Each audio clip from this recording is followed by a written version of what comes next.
This is Keep the Faith Ministry News. I'm Hal Mayer. The Ebola outbreak in Eastern Congo is moving toward a major city. That's not good. At least 680 people have been infected with the Ebola virus in the Democratic Republic of Congo. It's the second largest Ebola outbreak in history, with 414 deaths so far, and the first Ebola outbreak in an active war zone, DRC's eastern North Kivu and Ituri provinces. But it could get worse. Health officials are concerned that Ebola appears to be spreading in the direction of Goma, a major population center in DRC. Last week, DRC's health ministry confirmed 4 cases of the deadly virus in Kaina, a town in North Kivu, where fighting among rebel and militia groups has repeatedly interrupted the painstaking work of health workers who are responding to the outbreak. Kaina happens to be halfway between Butembo, currently one of the outbreak's most worrisome hotspots, and Goma, where 1 million people live. 2 of the patients died, and 2 were traveling to Goma when they were picked up at a checkpoint en route and sent back to Kaina for treatment. So far, the outbreak has not affected DRC's biggest cities, but Ebola in Kaina raises the alarm. For Ebola reaching Goma, Peter Salama, the head of the new Health Emergencies Program at the World Health Organization, told Vox on Friday. Goma is a major transportation hub with roads and highways that lead to Rwanda. These are crossroad cities and market towns, Salima added.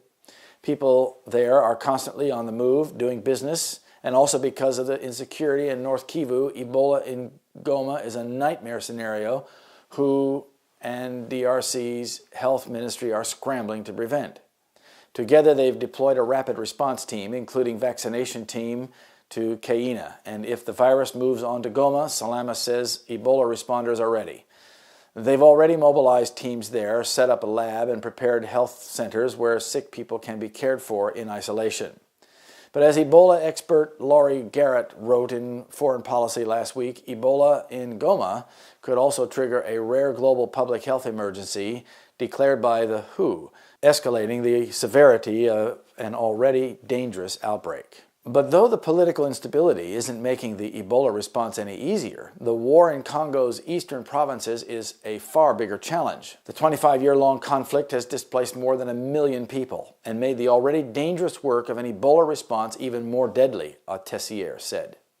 Between August and November, Beni had experienced more than 20 violent attacks, which put the outbreak response there on pause for days at a time.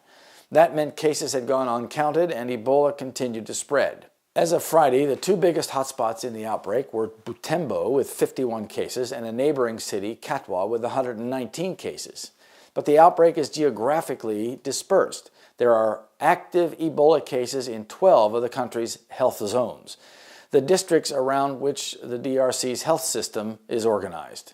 Because of the insecurity and difficulty reaching people, only 30 to 40% are coming from known contact lists, Salama said. That means the virus might already be in places no one's discovered yet. Deadly pestilence has been predicted to manifest itself in the last days and destroy thousands of people. Ebola's current manifestation isn't anything like what the Bible's predictions are.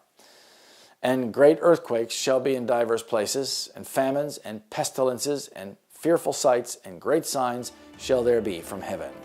This is Keep the Faith Ministry News. Thank you for watching.